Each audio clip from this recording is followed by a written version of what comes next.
اے بچیوں والوں تمہیں مبارک ہو، اے بیٹیوں والوں تمہیں مبارک ہو۔ اپنی بیٹیوں کو کبھی برا نہ سمجھنا۔ نبی پاک علیہ الصلوۃ والسلام فرماتے ہیں جس شخص کے بیٹی ہو وہ اسے زندہ دفن نہ کرے، اسے ذلیل نہ سمجھے، تو اللہ عز و جل اسے جنت میں داخل کر دے گا۔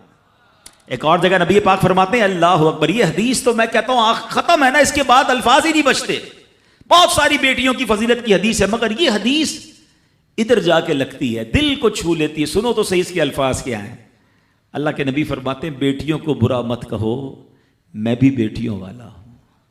ہائے ہائے، ختم ہو گئی نا بات ہے۔ اللہ کے نبی نے صلی اللہ تعالی وسلم نے اپنی نسبت بیٹیوں کی طرف فرمایا میں بھی بیٹیوں والا ہوں۔ بے شک بیٹیاں تو بہت محبت کرنے والیاں، غم گسار اور بہت زیادہ مہربان ہوتی ہیں۔ سنو بیٹیوں والوں اور بہنوں والوں، اللہ کے حبیب کیا فرماتے ہیں صلی اللہ تعالی علیہ وسلم، میرے نبی کا فرمان ہے کہ جس کی 3 بیٹیاں یا بہنوں کی اس طرح پرورش کرے، ان کو ادب سکھائے، ان سے مہربانی کا برتاؤ کرے، یہاں تک کہ اللہ عز و جل اسے بے نیاز کر دے، یعنی ان کا نکاح ہو جائے، تو اللہ تعالیٰ اس کے لیے جنت واجب فرما دیتا ہے۔ یہ ارشاد سن کر ایک صحابی کھڑے ہو گئے۔ صحابہ کے سوال بھی بڑے کمال کے ہوتے ہیں۔ یقین کرو ہمارے بہت سارے کام سیدھے جو ہے نا، ہمارے لیے بہت ساری آسانیاں صحابہ کے سوالات نے کر دی۔ اب ہو سکتا ہے یہاں میرا کوئی بھائی ایسا بیٹھا ہو جس کی 3 بیٹیاں نہ ہوں، وہ کہتا ہے میری تو 2 ہیں۔ صحابی نے سوال کیا حضور اگر کسی کی 2 ہوں تو اللہ، اور 2 لڑکیوں کی پرورش کرے تو ارشاد فرمایا اس کے لیے بھی یہی اجر و ثواب ہے۔ راوی فرماتے ہیں یہاں تک کہ اگر ایک بیٹی کا بھی لوگ ذکر کرتے تو نبی پاک اس کے بارے میں یہی فرماتے۔ مگر ایک روایت اور بھی موجود ہے کہ ایک صحابی نے کھڑے ہو کر کہا حضور اگر کسی کی 1 بیٹی ہو، اللہ کے نبی نے فرمایا 1 بیٹی ہو تو بھی جنت واجب ہو جاتی ہے۔ بیٹیوں پر شکایت، بیٹیوں پر منہ چڑھاتے ہو، بیٹیوں پر لڑائی کرتے ہو، اللہ اکبر، یہ تو جنت میں جانے کا ٹکٹ ہے۔ تو اپنی بیٹیوں سے پیار کریں۔ اور باپ جتنے بیٹھے نا، مجھے پتا ہے وہ میری بات کی تائید کریں گے، شاید پیدائش پہ منہ چڑھایا ہوگا کسی نے، لیکن آج بھی باپ سے زیادہ کلوز بیٹی ہی ہوتی ہے۔ پیار وہ باپ سے بیٹی ہی کرتی ہے، گھر جاؤ تو بیٹی باپ کا انتظار زیادہ کرتی ہے۔ اور اسلام عورتوں کے حقوق کی شاندار انداز سے بیان کرتا ہے۔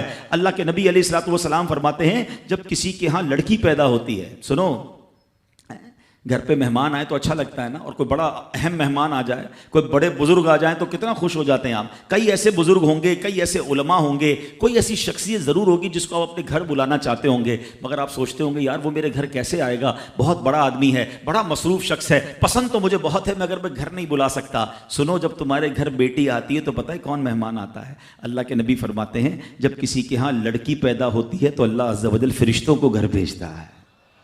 ہاں، آپ کے گھر فرشتے آتے ہیں اور کیا کہتے ہیں؟ فرشتے آ کر کہتے ہیں اے گھر والوں تم پر سلامتی ہو۔ پھر فرشتے اس بچی کو اپنے پروں کے سائے میں لیتے ہیں، اس کے سر پر ہاتھ پھیرتے ہوئے کہتے ہیں یہ کمزور سی جان ہے جو ایک کمزور جان سے پیدا ہوئی ہے، جو شخص اس کمزور جان کی پرورش کی ذمہ داری لے گا تو قیامت تک مدد خدا اس کے شامل حال رہے گی۔ تو اب کبھی بھی بیٹیوں پر زیادتی نہیں ہونے دینی۔ ہاں، بیٹیوں کی دعائیں لو، بیٹیوں کی خدمت کرو۔ اور میں نے خود دیکھا ہے، آپ نے بھی دیکھا ہوگا، میں نے دیکھا ہے، بلکہ میں نے ایک طرح سے انٹرویو لیا ہے ایک رشتہ دار کا کہ یار آپ کی 4 بیٹیاں ہیں، 3 بیٹیاں ہیں، کہتا ہے یار جب سے بیٹیاں آئی ہیں پتہ نہیں رزق کدھر سے آ رہا ہے۔ بیٹیاں تو کیا آئی ہیں، اللہ نے رحمت کے دروازے کھول دیے ہیں، کیونکہ اس نے منہ نہیں چڑھایا۔ کچھ ہوں گے ایسے بیٹیوں والے جن کا ہاتھ تنگ ہوگا، تو غور کرو جب بیٹی ہوئی تھی تو شکر کیا تھا یا شکوہ کیا تھا؟ اللہ نے تو بھیجی تھی رحمت تمہارے گھر پہ، تم نے اس وقت بھی اللہ کو ناراض کیا، بیوی کو گالیاں دی، ہنگامہ کیا، اب کہتے ہو رحمت نہیں آ رہی۔ تم نے تو کتنی ناشکری کر لی۔